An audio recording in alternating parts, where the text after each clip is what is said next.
할렐루야. 2014년 6월 2일 주일 예배를 하나님 앞에 올려드리겠습니다. 조용히 묵도하심으로 예배로 나아갑니다.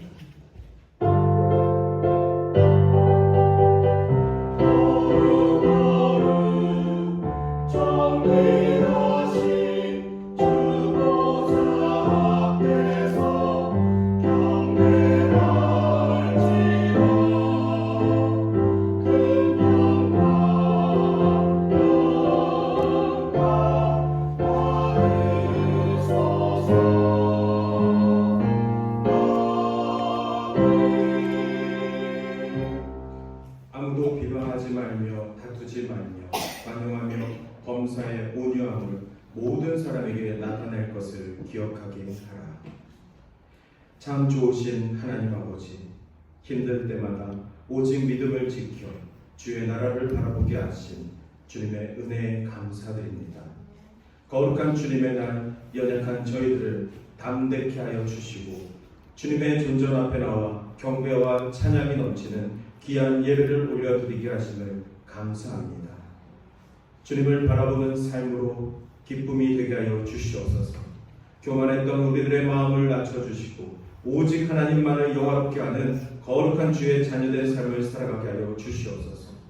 오늘도 예배 가운데 부어주실 말씀의 은혜와 기쁨이 우리 삶에 가득 일어나게 하여 주시고 주님 앞에 순종하는 거룩한 주의 자녀의 삶을 회복하게 하여 주시옵소서. 감사드리오며 예수님의 이름으로 기원하옵나이다. 아멘.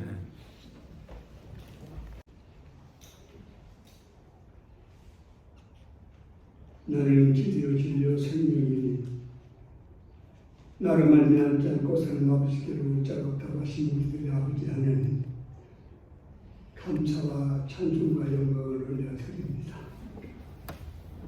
영원히 죽을 수밖에 없는 저희들이었지만 높고 부자를 비우시고 낳고 천한 이 땅에 오셔서 십자가의 보혈의 피로 말미암아 우리의 모든 생명을 새롭게 살려주시는 우리 주님을 의지하며 지금까지 살아왔던 저희들에게 한없는 은총과 은혜가 넘치는 축복으로 지금까지도 인도해 주셔서 얼마나 감사한지 참으로 마음으로 감탄할 수밖에 없는 저희들임을 고백합니다.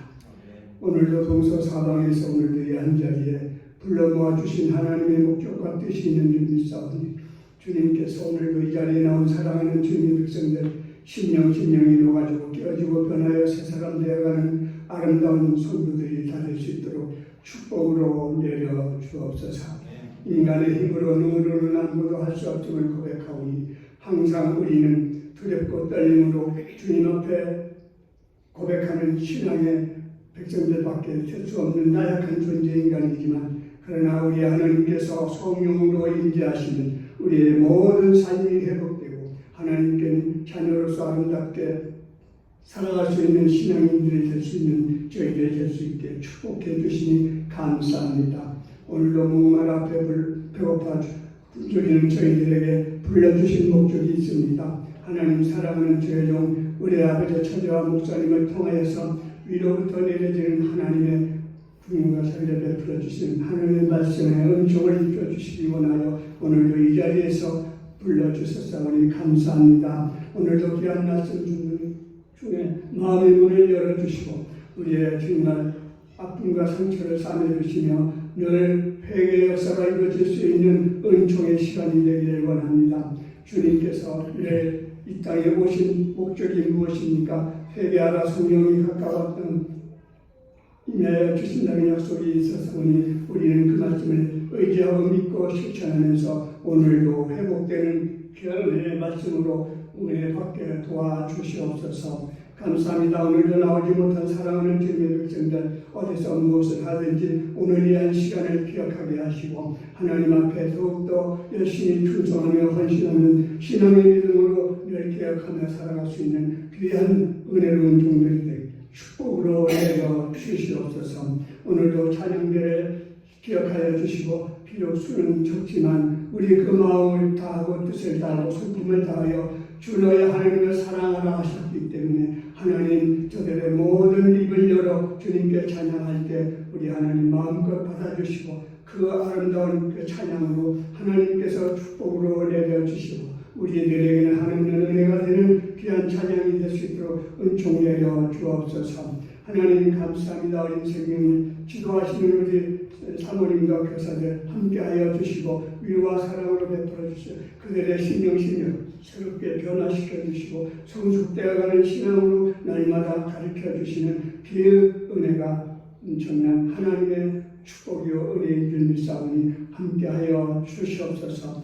우리 하나님 또 예배 후에 성도를 위하여서 신료를 담당해 주시는 당번에게도 우리 하나님 함께하여 주시고 정말 부족함이 없도록 물질도 채워주시거니와 더욱더 감사하는 마음으로 남을 대접하는 손길을 더욱더 베풀 수 있는 신앙의 믿음으로 성숙되어 가기를 원합니다. 이 모든 것이 사랑입니다. 사랑이 없이는 할 수 없는 걸 믿사오니 우리의 모든 마음속에 기쁘고 즐거운 사랑의 마음을 불어넣어 주셔서 땅끝까지 이르러 주의 증인되는 신앙의 믿음으로 성숙되어 갈 수 있도록 축복하여 주옵소서.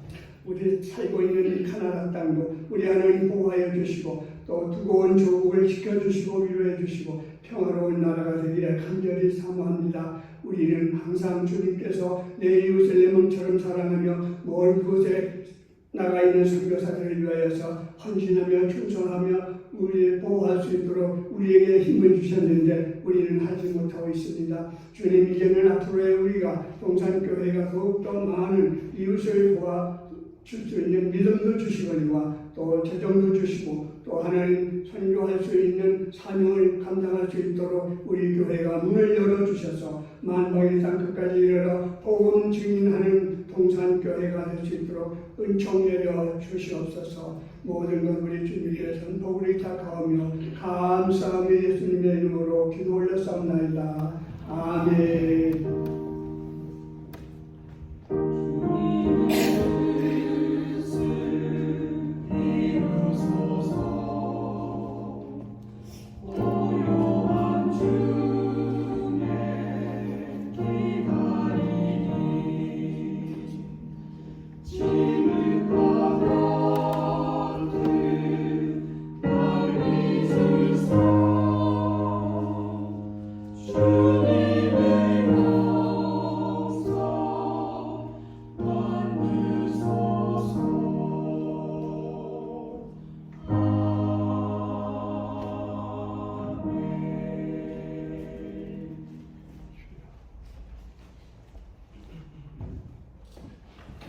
하나님께서 저희들에게 주신 말씀은 시편 27편 1절에서 16절 말씀입니다. 여호와는 나의 빛이요 나의 구원이시니 내가 누구를 두려워하리요. 여호와는 내 생명의 능력이시니 내가 누구를 무서워하리요. 악인들이 내 살을 먹으려고 내게로 왔으나 나의 대적들 나의 원수들이 그들을 실족하여 넘어졌도다. 군대가 나를 대적하여 진칠지라도 내 마음이 두렵지 아니하며 전쟁이 일어나 나를 취할지라도 나는 여전히 태어나리로다. 내가 여호와께 바라는 한 가지 일 그것을 구하리니 곧 내가 내 평생의 여호와의 집에 살면서 여호와의 아름다움을 바라보며 그의 성전에서 사모하는 그것이라.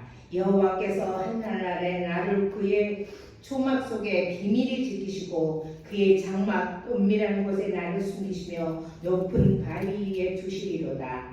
이제 내 머리가 나를 둘러싼 내 원수를 위해 드리리니 내가 그의 장막에서 즐거운 제사를 드리겠고 노래하며 여호와를 찬송하리로다. 하나님의 말씀이었습니다. 아멘.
귀한 찬양 감사합니다.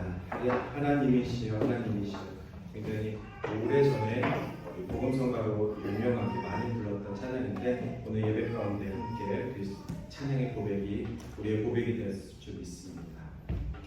오늘서부터 시편 시리즈 말씀을 전하도록 하겠습니다. 시편 시리즈의 첫 번째 편은 27편입니다.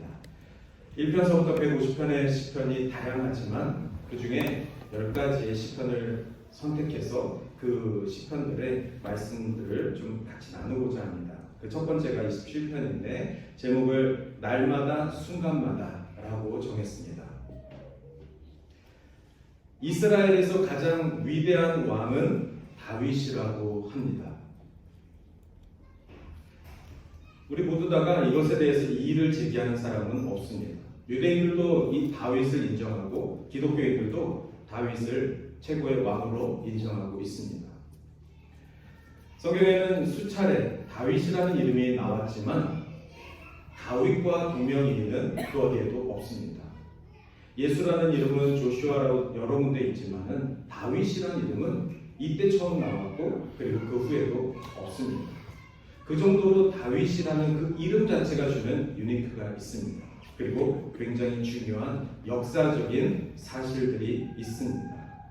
그런데 생각해 봤습니다. 다윗이 위대하다면 적어도 위대한 여러 왕들 중에 아니면 이스라엘 왕들이 대체적으로 좀 위대해서 그 중에 최고였으면 어땠을까? 하지만 안타깝게도 이스라엘의 왕들은 여러 명이 있었지만 다윗과 비교할 만한 왕들은 없습니다. 위대한 왕들 중에 다윗이 아니라 대부분의 왕들이 악하고 시원찮기 때문에 하나님 앞에 반역의 모습들을 너무나도 구체적으로 보여줬기 때문에 그나마 다윗이 낫다. 물론 다윗도 허점이 있고 하나님 앞에 죄악된 모습을 보여주기도 하였습니다. 그러니 완벽한 왕은 없었습니다. 그 중에 히스기야 왕이라는 좋은 왕도 있었습니다. 하지만 히스기야는 우리가 지금까지 성경을 통해서 히스기야가 하나님을 이렇게 인식했고 하나님을 이렇게 고백했다라는 성경책이 없습니다. 오늘 시편 말씀은 다윗이 우리가 위대한 왕이라고 여기는 그 다윗이 하나님을 어떻게 인식하고 하나님께 어떻게 글로 표현하였는지 고백하였는지 기도하였는지 그것을 우리가 같이 보는 것입니다. 그러면은 다윗은 하나님을 찬양하는 삶을 살았습니다. 다윗이 의도적으로 이 성경을 썼을까요? 시편을 성경이 될 줄 알고 썼을까요? 그렇지 않습니다. 다윗은 자신의 삶을 통틀어서 하나님을 바라보는 하나님 중심의 삶을 살았을 뿐입니다. 후대에 다윗의 그러한 고백들과 다윗의 모든 역사들이 우리 믿음의 후배들에게 본이 된다. 그리고 이 다윗의 고백을 통해서 우리도 하나님을 예배하고 고백하는데 도움이 된다. 그래서 이것을 성경에 놓은 것입니다. 우리가 잘 아는 것처럼 다윗은 위대한 왕으로 평가되지만 그의 인생은 그렇게 아름답거나 쉽거나 평탄하지 않았습니다. 사무엘이 이새의 집에 와서 다음 왕을 기름 붓고 싶었을 때 이새는 자신이 갖고 있는 많은 아들들을 사무엘 앞에 불러 모았습니다. 그런데 그 중에 막내 아들 다윗을 뺐습니다. 즉 다윗은 형제들 중에서도 막내였기 때문에 항상 막내 취급을 당했겠죠. 무시당했겠죠. 심지어 사무엘이 와서 이새 보고 당신의 아들들을 내게 보이시오 했을 때도 막내 다윗은 그냥 양을 치는 집안의 그냥 천덕꾸리 막내와도 같았습니다. 그랬던 다윗은 하나님께서 특별히 선택하셔서 기름 부으시고 이스라엘의 두 번째 왕이 됩니다. 하지만 그의 왕권 40년이 평탄했습니까? 그렇지 않았습니다. 초기에는 전임자였던 초대왕 사울 왕의 질투와 공격으로 힘든 시간들을 보냅니다. 그리고 나중에는 아들 압살롬이 반역을 하여서 쿠데타를 벌여서 아들로 인해서 또 왕 다윗은 힘든 시간을 보냅니다. 그런 왕권 가운데 다윗은 하나님 중심의 삶을 잃어버리지 않고 곳곳에서 순간마다, 날마다 순간마다 하나님을 고백하고 하나님을 찾는 일을 하였던 것입니다. 그것이 기록이 되어서 우리가 읽고 있는 시편이 되었고 그것이 성경의 한 권이 된 것입니다. 우리는 다윗이라는 사람을 위대한 왕으로 기억하기보다는 우리와 동일한 보통 사람이다. 아니 우리보다도 힘든 인생을 살았던 한 사람이다. 그러나 그 사람이, 그 보통 사람이 기록했던 하나님에 대한 인식은 우리 보통 사람도 겪는, 우리 보통 사람도 그렇게 하나님을 체험할 수 있는 내용들입니다. 그러니 우리가 시편 시리즈를 시작하면서 다윗이니까 이 말씀을 썼겠지.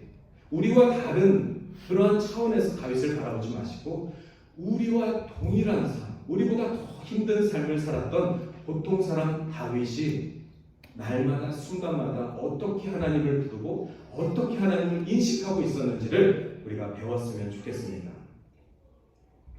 예전에는 이런 우리가 오늘 하나님이시여 그리고 찬송가에는 이런 곡처럼 예배 시간에 찬송가가 없었습니다. 리듬이 없었습니다. 그래서 이 시편 말씀을 오랫동안 초대 기독교와 중세 교회들이 시편 말씀을 낭독하는 것으로 예배 가운데 찬양을 대신했습니다. 정말 수백 년 동안 찬송이라는 것이 만들어지기 불과 200~300년 전까지는 이 시편 말씀이 우리 믿는 자들이 교회에 와서 하나님 말씀을 듣기 전에 우리 모두 다가 하나님을 이렇게 찬양합시다. 그래서 매주 시편 말씀을 읽는 것이 찬양이었습니다. 바꿔 말하면 우리가 시편 말씀을 읽는 순간순간마다 나는 이렇게 살지 못했지만 읽는 순간마다 주님 제가 변화되게 하여 주시옵소서. 그래서 이 시편의 저자뿐만 아니라 이 시편을 읽고 고백하고 은혜 받는 사람들과 동일하게 저도 그렇게 은혜 받게 하여 주시옵소서. 그렇게 우리의 마음같이 시편 낭독하면서 다져져야지만 하나님의 그 어떤 말씀들이 부어졌을 때 은혜 받고 성령의 역사가 일어나는 줄 믿습니다. 우리가 예배 전에 열린 예배 가운데에는 찬송을 한 5~6곡을 합니다. 많은 악기들을 동원해서 찬양을 이어서 계속해서 합니다. 왜 그렇죠?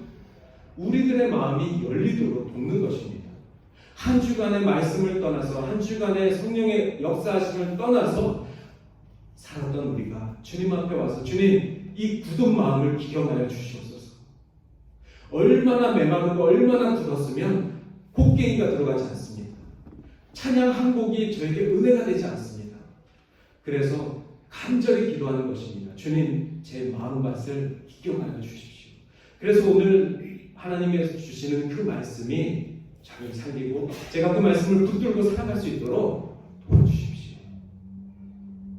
오늘 우리는 그 시편 말씀을 말씀으로 받기를 원합니다. 그래서 동일하게 이 말씀을 듣는 동안 또 10주 동안 우리가 이 시편 말씀을 읽으면서 하나님 제 믿음을 기억하시옵소서. 제 굳은 마음을 다 헤쳐주시옵소서. 그래서 주님께서 믿음의 씨앗을 뿌리셔서 제 인생 끝에 믿음의 열매를 맺는 주의 자녀의 삶을 살아가게 하여 주시옵소서. 다시 한번 이 고백을 주님의 말씀을 기대하며 하셨으면 좋겠습니다. 시편 1편은 너무나도 귀한 말씀입니다. 제가 우리 교회 2년 전에 처음 와서 신방할 때마다 이 말씀을 각 집에 전달해 드렸습니다. 복 있는 자, 하나님께서 복 있는 자는 무엇이냐? 악인의 길을 따르지 않는 자다. 이렇게 시편은 이야기하고 있습니다.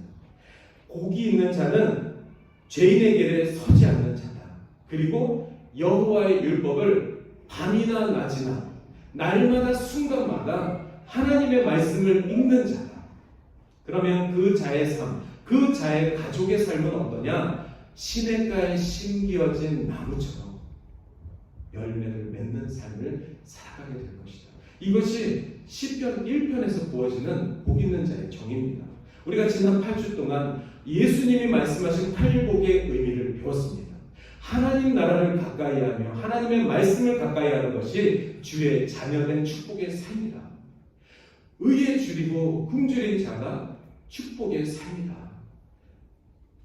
예수님이 오시기 전 그 이전에도 하나님은 다윗을 통하여서 복 있는 자의 삶은 말씀을 대하는 삶이다.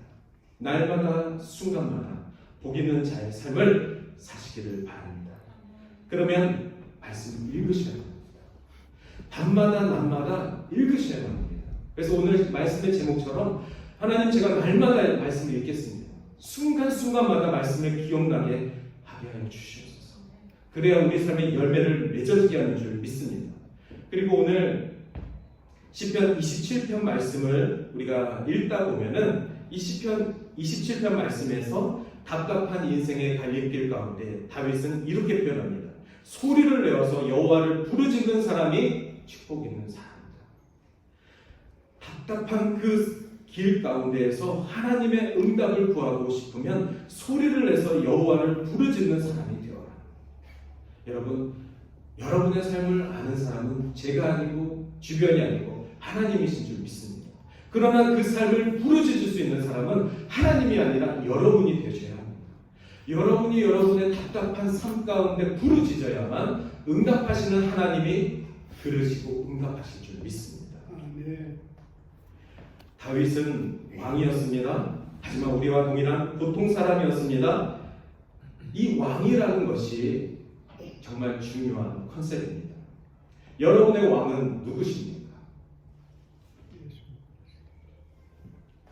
예수 그리스도. 우리의 만왕의 왕 대신 예수 그리스도. 그러나 이스라엘은 하나님께서 그들을 출애굽시키시고 광야에서 하나님이 그들을 만나시고 40년간 말씀을 주시며 훈련시켰음에도 불구하고 자기 주변의 강대국들이 절대 왕정들을 만들고 왕들이 막 등장하고 그래서 이스라엘은 하나님 우리도 왕을 주십시오. 우리도 왕을 세워주십시오. 저 주변 나라들이 우리를 깔보지 못하도록 우리도 저 왕 좀 세워주십시오. 보이지 않는 하나님을 그동안 믿어왔지만 보이는 왕 좀 세워주십시오. 그래서 주변 나라들이 이스라엘을 무시하지 않게 좀 도와주십시오. 이게 이스라엘의 결국의 신앙이었습니다. 하나님은 이스라엘의 왕이십니다. 우리가 지금 제가 당신의 왕은 누구십니까? 라고 물어봤을 때 예수님은 나의 왕이십니다 라고 고백하였지만 우리가 무너지는 순간순간이 언제입니까? 주님이 나의 중심이 아니라 내가 나의 중심이 되었을 때, 나의 욕심과 나의 계획이 중심이 되었을 때, 세상이 나의 중심이 되었을 때 왕은 사라지는 것입니다. 우리의 왕 예수 그리스도는 사라지는 것입니다. 이스라엘이 그랬습니다. 그때 하나님께서 기름 부은 왕 사울을 세우셨습니다. 하나님은 그들의 요청이 아닌 줄 알면서도 그들의 요청을 들어주었습니다. 가장 흥보할 만한 자, 키가 크고 힘이 센, 그래서 그 주변국들이 무시하지 않을 만한 왕을 세워놨습니다. 그러나 그 왕은 하나님 앞에 교만하였습니다. 하나님은 그 왕을 내리시고 다윗 왕을 세우셨습니다. 여러분의 왕은 누구십니까? 여러분의 삶의 왕은 누구십니까? 이스라엘이 왕을 요구하는 그 순간부터 이스라엘은 하나님 중심의 그 신앙을 무너뜨렸습니다. 무너진 그 신앙을 왕은 세울 수 없었습니다. 아무리 위대한 다윗 왕도 이스라엘의 무너진 죄악상을 세우지 못했습니다. 그의 아들이 성전을 지었지만 성전을 지었다고 해서 무너진 이스라엘이 회복되지 않았습니다. 결국 이스라엘은 망했습니다. 멸망했습니다. 우리가 하나님 중심의 삶, 예수 그리스도의 왕되심을 인정하지 않고 더 강력한 것을 원할 때, 그때 우리의 신앙은 무너지는 것입니다. 내 시대의 그 무너진 신앙을 보지 못하더라도 내 다음 시대에 그 무너져가는 신앙들을 보게 하실 것입니다. 그리고 다시 하나님은 그 간을 세우실 것입니다. 이스라엘을 회복시키실 것입니다. 예수 그리스도를 보내셔서 이 땅의 모든 죄악된 나라들을 회복시키실 것입니다. 오늘 27절 1절에서 6절까지의 말씀을 읽어주셨는데 너무나도 좋은 고백들이 있었습니다. 그래서 시편들은 읽다 보면은 참 좋은 은혜가 가득한 고백처럼 들립니다. 복 있는 사람은 악인의 일을 좋지 않냐. 그러나 이 시편 27절 7절서부터 12절까지의 내용은 소위 은혜의 말씀들이 아닙니다. 그래서 우리는 시편 1절에서 6절의 그 은혜의 고백들을 하기 위해서는 7절에서 12절의 이 배경을 알아야만 합니다. 다윗이 처한 상황의 이 배경, 아들이 자신을 쿠데타하여서 자신을 몰아내려고 하는 이 무너진 가정에 이 아픔을 갖고 있는 아버지 다윗이 느꼈던 이 상황 속에서 어떻게 하나님을 인식하고 하나님을 바라보고 있는지 7절에 이렇게 얘기합니다. 여호와여 내가 소리를 내어 부르짖을 때에 들으시고 또한 나를 긍휼히 여기사 응답하소서. 다윗은 지금 이 말도 안 되는 인생의 환난 가운데 다시 찾아온 이 어려운 가운데 주님 저의 아픔을 들으시고 응답하시옵소서. 근데 거기에 무엇을 고백합니까? 하나님의 긍휼을 내게 임하게 하여 주시옵소서. 우리는 이렇게 다윗의 고백을 통해서 배워야 할 기도의 내용들이 있습니다. 여러분 하나님의 긍휼을 구하십시오. 이 긍휼은 하나님께로만 오는 자비입니다. 세상 어디에서도 이 긍휼을 우리가 맛볼 수가 없습니다. 우리의 왕 되신 하나님만이 우리에게 주실 수 있는 이 긍휼하심으로 용서하시고 우리를 회복시켜달라고 구하는 것입니다. 나의 기도 가운데 긍휼을 베풀어 달라고 기도하십시오. 오늘 도움 없이는 주님의 도움 없이는 오늘 하루를 쉽게 지나갈 수 없는 우리의 인생인 줄 믿습니다. 그러면서 9절 가운데 이렇게 고백합니다. 주님은 나의 도움이 되셨습니다. 하나님은 내 인생에 항상 도움이 되셨습니다. 지금 내가 너무 힘드니 주님 나의 도움이 되어 주시옵소서. 하나님은 나의 구원이 되어 주셨습니다. 나를 구할 수 있는 이가 하나님뿐입니다. 그래서 하나님 나를 버리지 마시고 떠나지 마시옵소서. 하나님은 항상 우리와 함께 하시는 분이십니다. 아버지 하나님 되시는 우리 하나님께서 우리를 지키실 줄 믿습니다. 그러니 주님을 소리내어 부르시고 주님이 우리와 함께 하심을 기억하시길 바랍니다. 또한 오늘 말씀 가운데 부모는 나를 버렸으나 여호와는 나를 영접하시리니 이 말씀이 잠시 멈춤이 됩니다. 이 세상에 자식을 버리는 부모가 어디 있습니까? 이 세상에 자식을 사랑하지 않는 부모가 어디 있습니까? 이 말 자체가 말이 안 되는 말입니다. 자식은 부모를 통해서 이 세상에 왔습니다. 그 자식을 낳기까지 그 부모는 그 어미는 얼마나 고통스럽게 이 아이를 낳고 키웠는지 자식은 몰라도 그 어미는 알고 있습니다. 그런데 내 부모는 나를 버렸으나 여호와는 나를 영접하시니 영어 성경에 보니까 여호와가 나를 영접하신다는 말은 The Lord will receive me라고 나와 있습니다. 여호와께서 나를 받아들여 주셨구나. 내 부모는 나를 버렸으나 여호와는 나를 영접하셨구나. 여호와는 나를 받아주셨구나. 어떻게 받아주셨습니까? 죄악된 우리들을 하나님의 자녀로 여겨주셨습니다. 예수 그리스도의 구원의 공로로 우리를 하나님의 자녀로 은혜 내려주셨습니다. 우리를 자녀 삼아주신 것이 바로 여호와가 우리를 받아주신 것입니다. 한글 성경에 그것을 정말 거룩하게 표현해서 여호와는 나를 영접하시리니 영접은 종이 상전을 맞아들이는 것입니다. 어떻게 우리 하나님이 우리의 종 되십니까? 그럼에도 불구하고 부모가 버린 자식, 믿었던 사람들에게 배신당한 그 사람들 얼마나 마음이 무너졌습니까? 얼마나 배신당해서 마음에 상처가 박혔습니까? 그 상처난 자녀들을 여호와께서 끌어안아 주셨다. 받아 주셨다. 영접해 주셨다.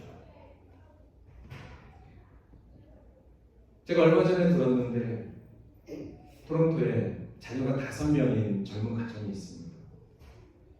제가 그 아빠를 조금 아는데 다른 사람 통해서 얼마 전에 들었는데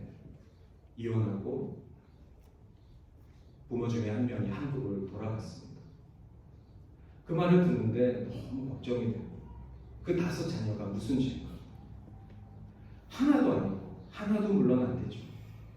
5명이나 되는 아이들이 이런 일들이 이 말씀의 실체가 말도 안 되지만 우리 주변을 찾아보면 이 아픔의 가정들이 많이 있습니다. 그 믿음의 가정들이 부모의 잘못으로 깨어지고 찢어지고 그 아이들이 겪는 그 경험들은 무엇으로도 위로할 수 없습니다. 그러나 말씀이 살아있어서 그 아이들에게 그 가정에게 임한다면 내 부모는 몰랐으나 우리 여호와께서는 나를 받아주실 거야. 세상으로 돌아가지 아니하고 상처받고 살아가지 아니하고 주님께 돌아간다면 주님이 그 아이들을 보듬어 주실 것입니다. 제가 어렸을 때 청년 때 봉사했던 고아원에 6살 아이가 어느 날 선생님한테 이렇게 얘기했다고 합니다. 선생님, 지난주에 들어온 저 2살 동생이 저랑 많이 닮았어요. 처음 보는데 저랑 많이 닮았어요. 근데 그 선생님이 저한테 해주신 말이 이 아이가, 이 2살 아이가 6살 아이랑 엄마가 같습니다. 엄마가 5년 전에 이 첫 아이를 맡기고 셋이 집을 갔는데 아이를 낳고 보니 또 힘들어서 또 맡겼는데 첫째 아이한테는 설명을 못합니다. 만난 적도 없으니까. 근데 그 아이가 선생님처럼 닮았어요. 알아보더랍니다. 그 고아원에 너무나도 많은 아이들이 있었습니다. 그 아이들의 아픔들을 일일이 듣지 않아도 그곳에 있는 것 자체가 상처입니다. 이 말씀, 아픈 말씀일 수도 있습니다. 그 아이들 중에 이 말씀을 읽은 사람도 있을 것입니다. 이 말씀을 읽고 싶지 않은 사람도 있을 것입니다. 그러나 내 부모는 나를 버렸으나 여호와는 나를 영접하시니 이러한 상황들은 이새가 다윗 아들을 버린 것이 아니라 그래서 다윗이 이 말씀을 적은 것이 아니라 이러한 상황들 가운데에도 하나님은 우리를 맞아주시니 주님께 나아갑니다. 이 고백으로 다윗은 한 것입니다. 지금 내 아들이 나를 버렸는데 이 상황 속에서도 하나님은 나를 받아주시니 제가 지금 손들고 주 앞에 갑니다. 제가 내 아버지를 미워하겠습니까? 내가 내 아들을 미워하겠습니까? 누구도 미워하지 않냐고 하나님 앞에 두 손 들고 갑니다. 주님, 이 상처받은 상한 심령을 받아주십시오. 오직 하나님밖에 없습니다. 이게 다윗의 고백입니다. 오늘 27편 1절은 여호와는 나의 빛이시요 나의 구원이시니 내가 누구를 두려워하리요 여호와는 내 생명의 능력이시니 내가 누구를 무서워하리요. 아름답고 그냥 너무 행복한 고백이 아닙니다. 이런 아픔 속에서 여호와는 나의 빛이시니 여호와는 나의 구원이시니 여호와는 나의 능력이심을 고백할 수밖에 없는 것입니다. 할 수 있겠습니까? 우리가 이런 상처의 깊이가 있다면 여러분 할 수 있겠습니까? 하지만 하셔야 합니다. 다윗은 그것을 하셨기 때문에 훗날 위대한 믿음의 선배가 된 것입니다. 다윗은 왕으로 세워주셨지만 기름 부은 왕이었지만 그 권력을 사용하지 않았습니다. 그 권력으로 다른 사람을 상처 주고 아픔을 주는 그 일생을 살지 않았습니다. 한순간의 실수는 있었지만 회개하고 주님 앞에 나와 하나님의 용서를 받고 다시는 같은 실수를 하지 않았습니다. 왜냐하면 그의 삶 가운데 주님의 도를 알고 있기 때문에 그렇습니다. 여호와여 주의 도를 내게 가르쳐 주시옵소서. 하나님의 뜻을 알고 있기 때문에 그는 다시는 실수하지 않는 것입니다. 인간은 실수할 수 있습니다. 왕은 실수할 수 있습니다. 보통 사람 다 실수하고 삽니다. 그러나 하나님의 도를 아는 자들은, 예수 그리스도를 아는 자들은, 구원을 받은 자들은 같은 실수를 하면 안 되는 것입니다. 그래서 우리가 어떻게 기도해야 합니까? 주님, 내 삶이 평탄하게 하여 주시옵소서. 하나님, 이 모든 상황을 없애주시옵소서가 아니라, 하나님 나를 이 환난 가운데 건져주시옵소서가 아니라, 주님, 내 인생을 평탄하게 하여 주시옵소서. 주님이 그렇게 하실 줄 믿습니다. 하나님께서 내 인생을 평탄케 하셔서 제가 제 인생을 살아갈 수 있도록 도와주시옵소서. 굽이굽이 환난 가운데 있는 제 인생 걷어주시고 주님 제가 포기하지 않겠으니 저에게 맡겨주신 모든 짐들 주님과 함께 지고 가겠습니다. 그러니 제 인생을 평탄케 하여 주시옵소서. 다윗은 그렇게 고백하며 자신에게 맡겨진 이스라엘이라는 이 국가를 기도하며 책임지고 나아간 것입니다. 그러면서 주님은 다윗은 주님께 나를 긍휼히 여겨주시고 두 번째 평안케 하여 주시옵소서. 이 7절과 11절에 다윗의 기도의 포인트가 있습니다. 여러분 시편 27편 기억하실 때 주님 저도 다윗의 기도처럼 당신의 긍휼함을 구하며 평탄케 하신 하나님을 믿고 나아가게 하여 주시옵소서. 날마다 순간마다 주님을 고백하며 살아가게 하여 주시옵소서. 이러한 배경을 알고 시편 1절서부터 6절까지의 말씀을 읽으셨을 때 이 고백이 정말 힘든 고백이구나. 여호와는 나의 빛이고 구원이시라는 이 고백이 정말 마냥 기뻐서 하는 말이 아니구나. 그럼에도 불구하고 우리는 이렇게 하나님을 찬양해야 하는 거구나. 우리 교회가 너무 행복해서 이곳에서 예배하는 것이 아니라 힘들고 어렵고 받아들일 수 없는 많은 상황들이 있음에도 불구하고 이 예배 가운데는 여호와는 나의 빛이시고 여호와는 나의 구원이심을 선포해야 하는 것입니다. 우리 교회 예배가 오직 하나님만을 선포하며 그 말씀 가운데 중심된 삶의 교회를 회복해야 하는 것입니다. 그 어떤 교회도 행복한 교회 없습니다. 그 어떤 교회도 이상적인 교회 없습니다. 그 아픔이 있음에도 불구하고 모든 주의 교회가 여호와는 나의 빛이시며 하나님이 나의 구원 되시며 그리고 마지막에 여호와는 나의 생명의 능력 되심을 외쳐야지만 세상이 그 교회의 메시지를 들을 줄 믿습니다. 교회가 그것을 상실했는데 세상의 사람들이 교회 가서 무엇을 듣겠습니까? 예수의 백성들이 그것을 상실했는데 세상 사람들이 예수의 백성들을 믿고 어떻게 교회를 가겠습니까? 우리가 주의 은혜가 넘치고 우리가 힘든 가운데에도 여호와를 고백해야지만 세상이 빛 대신 주님을 만날 수 있는 것입니다. 악인들은 내 삶을 먹이려고 내게로 왔으나 내 대적들은 나의 원수인 그들은 실족하여 넘어졌도다. 군대가 나를 대적하여 진을 칠지라도 내 마음이 두렵지 아니하며 전쟁이 일어나도 나를 치료할지라도 나는 여전히 대언하리로다. 왕이었음에도 불구하고 이렇게 끊임없이 주님 앞에 상한 심령을 내어놓으며 주님 도와주십시오. 지금 내가 명령하면 이스라엘 군대가 일어나서 전쟁할 수 있습니다. 아무리 지르는 전쟁이라도 하면 됩니다. 그러나 대적이 몰려와도 주님 앞에 기도하며 주님 이 전쟁을 해야 합니까? 주님이 승리를 약속하시면 순종하고 나아가겠습니다. 주님이 말씀하시는 전쟁마다 순종하고 나아가는 것이 다윗과 군대인 줄 믿습니다. 다윗은 그렇기 때문에 이스라엘이 회복해야 될 믿음의 지표가 되는 것입니다. 하나님이 말씀하신 전쟁 가운데 우리는 승리해야 합니다. 지금 우리가 살아가고 있는 이 세상 가운데 예수 그리스도가 이미 승리하신 그 영적 전쟁을 선포하시고 주님이 우리를 보내실 때 나아가야지만 승리할 수 있는 것입니다. 그리고 마지막으로 이 말씀을 준비하는 저 안에 정말 많은 찬양이 생각났던 말씀입니다. 내가 여호와를 바라는 한 가지 일은 그것은 내가 평생에 여호와의 집에 살면서 여기까지 보면은 이 말씀이 너무나도 은혜가 됩니다. 영어 성경으로 그래서 보고 싶었습니다. 영어 성경에 보니까 one thing 정말 첫 번째 one thing 한 가지가 있습니다. 주님 한 가지는 I may dwell in the house of the Lord. 내가 주님의 집에 거주하기를 원합니다. 내가 주님의 집에 거주할 수 있도록 도와주십시오. 이게 다윗의 고백이었습니다. 왕의 고백이었습니다. 보통 사람의 고백이었습니다. 저와 여러분 우리의 고백이 한 가지만 있다면 소원이 있다면 주님 제가 주님의 전에 거하게 하여 주시옵소서.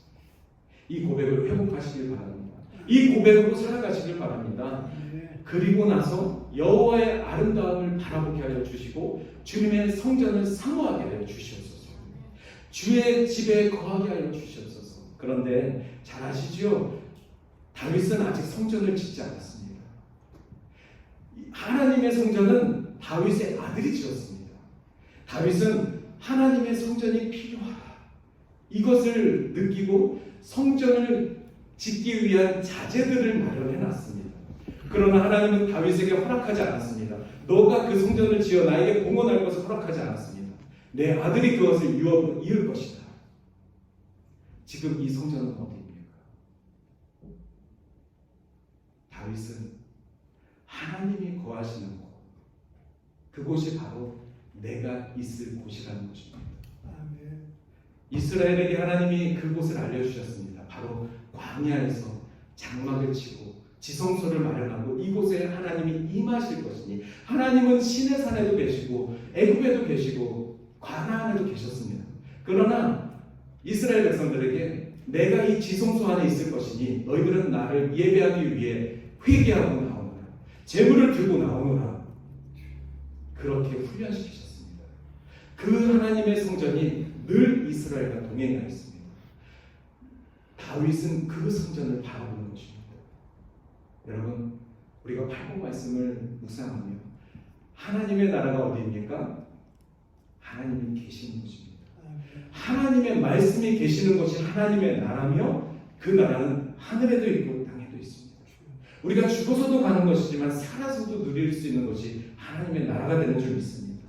하나님의 나라 천국을 선포하시고 그 천국을 사모하시길 바랍니다. 그랬을 때 다윗의 이 고백, 그것을 우리가 이해할 수 있고 우리의 고백으로 결단할 수 있는 것입니다.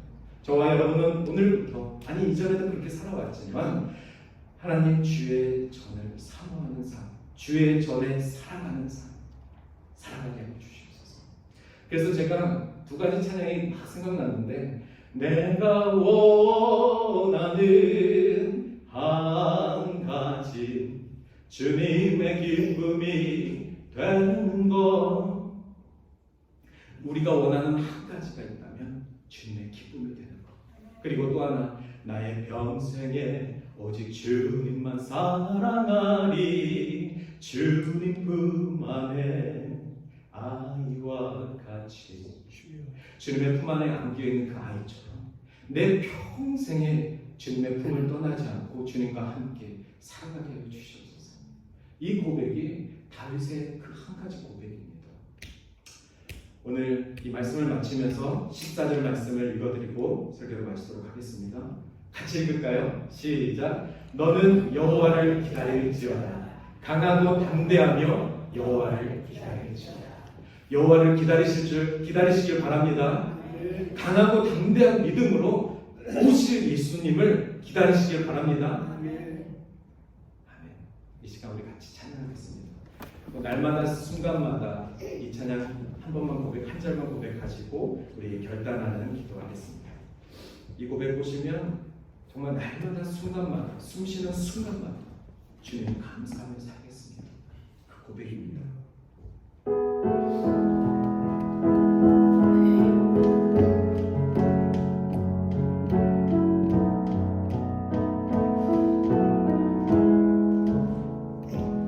날마다 숨쉬는 순간마다